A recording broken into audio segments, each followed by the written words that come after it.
This video is for all of us who are scrambling to put our usual face-to-face instruction into an online format. It's particularly about turning your PowerPoints into a narrated video that you can then upload to a learning management system. Although I'm making this video initially for my colleagues at Clemson, please feel free to share widely to anyone that you think it might help.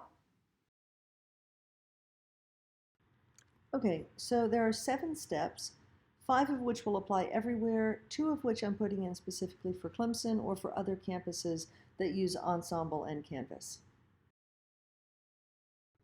The first step is to make your slides. Next, you'll add your audio, and you'll do this slide by slide, so it's easy to edit a single slide without having to re-record the entire presentation. Once your slides and narration are the way you like them, you're going to go through and make your audio playback automatic on each slide. Then you'll add timed transitions so that the slides advance automatically and start playing the narration on the next slide as soon as the previous slide is done. After that, you'll be ready to export your PowerPoint as a video. And once it's exported as a video, you can upload it to YouTube, or you can go ahead and link it directly to your learning management system without further processing if you prefer. If you don't have a YouTube channel and you have access to something like Ensemble, it'll help to process the video through that software. I taught through Ensemble here because that's what we have at Clemson. Processing it through Ensemble gives you a way to link it into your learning management system in a way that doesn't take up quite as much room. And then the final step is to link the video into your learning management system. For us, that's Canvas, and I'll talk specifically about how to link it from Ensemble to Canvas in a way that doesn't take up storage room within your allotment for Canvas. Okay, so the first thing was to make your slides, and you're probably going to be using existing slides, which is great, but you'll need to make a couple of changes. The first change is to replace animations with slide sequences so that each step in an animation is a separate slide. That's going to make it a lot easier to get the narration timed to go with the animation. And the second change is to make sure that you're leaving the bottom of the slide empty so that there's a space for captions if you add them. When you're ready to add the audio, I really strongly recommend that you first write a script.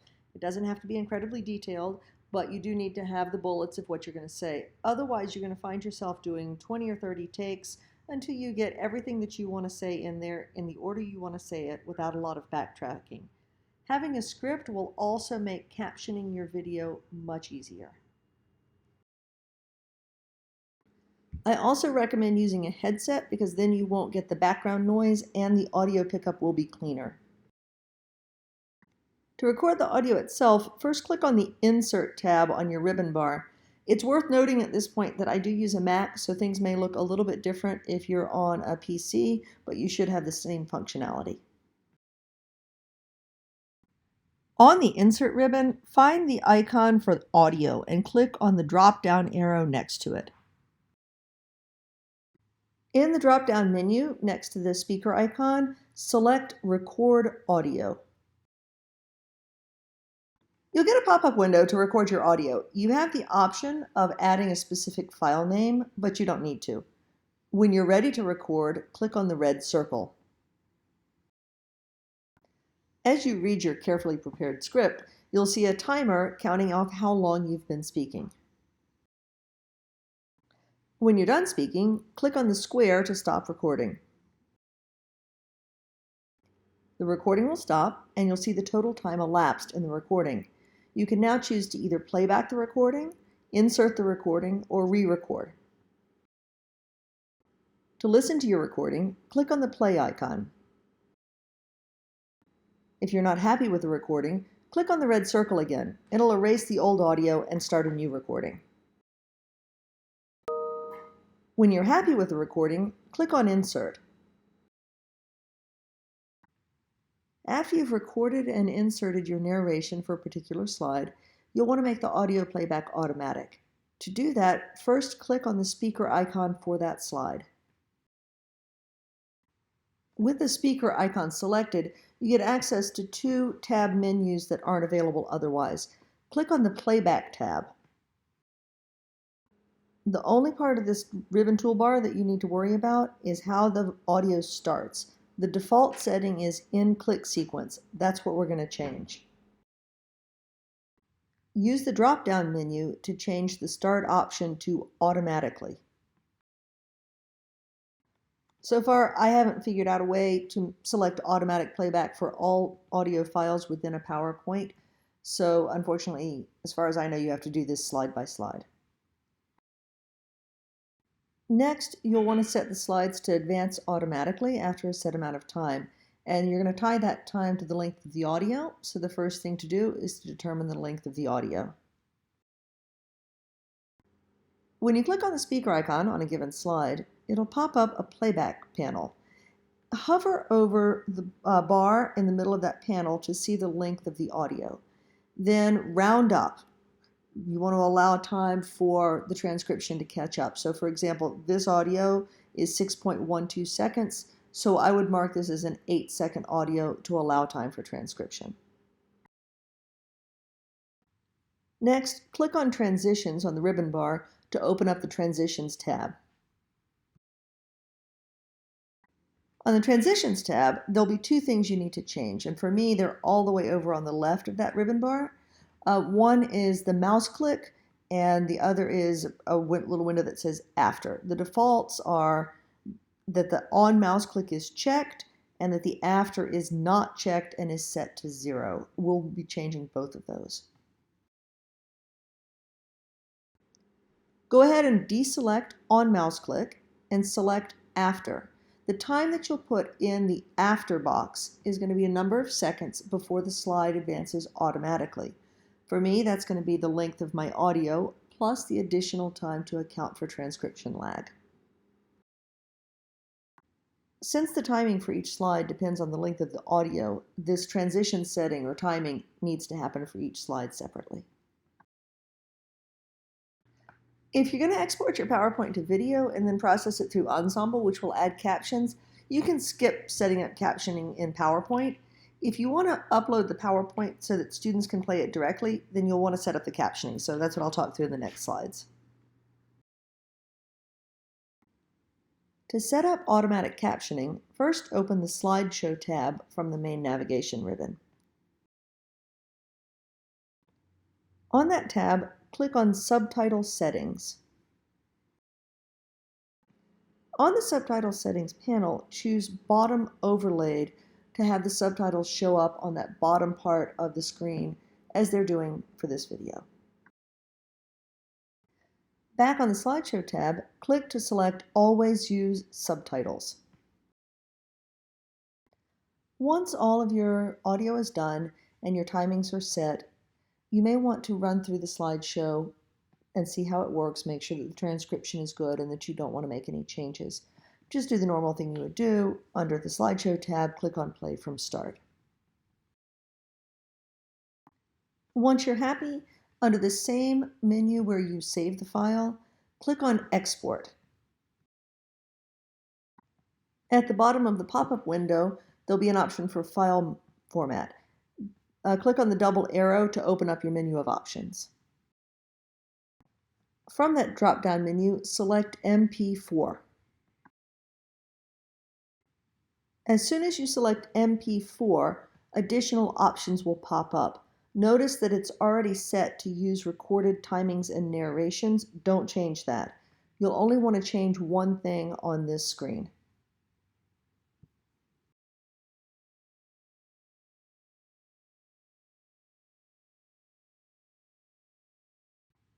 What you'll change is the quality.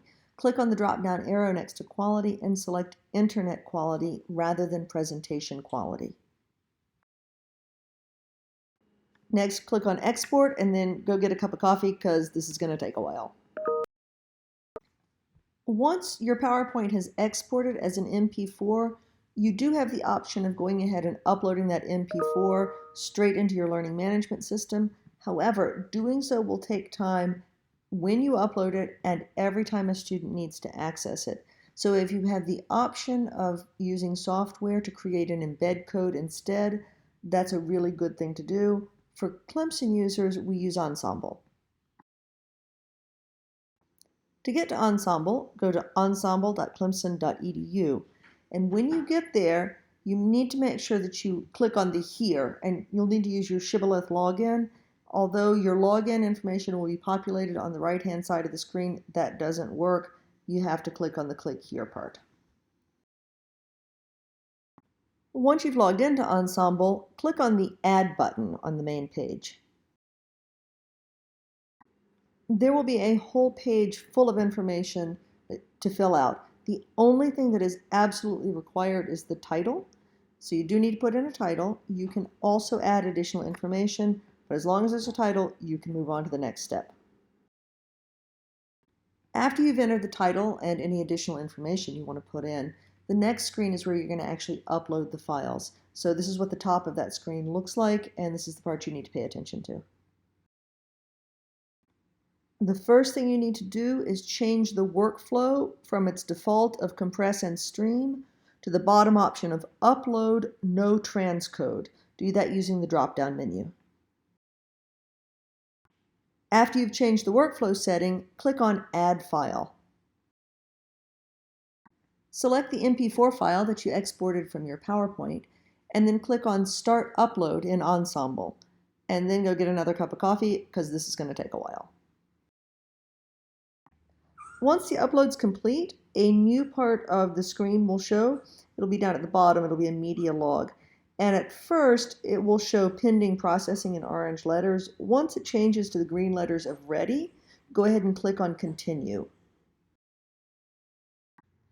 After you click Continue, you'll be taken to a next screen where it'll show the name of the video and current status of not published. On the right side of that bar, you'll see a tab called Caption. That's where you should go if you want to add captions to your video. If not, you can just skip past the next couple of slides that are talking about captioning. At Clemson, we only have two built-in options for captioning in Ensemble. We have the Amara Caption Editor, and we have uploading a caption file. We also, at Clemson, only accept a limited range of files, file types for uploading a caption file. So for those at Clemson, your best bet is actually to launch the Amara Editor. If you are elsewhere and you have different Ensemble settings, there may be an auto caption option or some other options for getting captions into your video. If you are using the Amara Caption Editor, you can either play the video and use the controls to type what you hear as you're hearing it, or if you wrote a script, you can copy and paste from your script into the blue box where you would be typing. After you finish captioning, or if you decide not to caption, you'll be on the screen that lists the file and its status of not published. Scroll down to the bottom of that screen and click on Publish. After you click Publish, you'll be taken back to the media library page that you started on. It's going to list all of the videos that you've made. As you can see, I have 4 pages full of videos. If you don't like the thumbnail that is showing for the video that was made, and I usually don't, there is a way to change those, but for a quick and dirty getting it into Canvas, you don't even need to worry about that. Once you've processed the video through Ensemble, embedding a link in Canvas is super easy. So I'm going to skip over all the steps of making the page in Canvas. All of that is Canvas navigation stuff. But I'll talk you through how to embed a link in Canvas. So I'm going to show this as a new page. You could also do this as an assignment. Regardless, you need to be in edit mode. The easiest way to get the video in is using the embed code dropdown, which looks like a little downward pointing arrow. When you click on the down blue arrow, you're going to bring up a pop-up window of all of the embeddable link things. Scroll down until Ensemble Video shows up and click on Ensemble Video. A pop-up window will give you access to your media library in Ensemble in reverse chronological order, so the newest video you made will be at the top. Click Choose for the video that you want to embed. Once you choose the video you want to embed, you'll get a pop-up with some media setting options. Go ahead and leave it on video link. That'll give you some trackable options to see who's actually watched it. But what you do want to change is media embed options by clicking on that. Most of the default settings are pretty good. I usually don't change anything about them, but you might want to change the size. I'll usually set mine around 480 by 270 or 400 by 225. That makes it a reasonable size on the page you're building, and students can make it full screen if they want to. Next, you'll want to toggle on the captions on by default. So just click on that box so that the captions will show up automatically.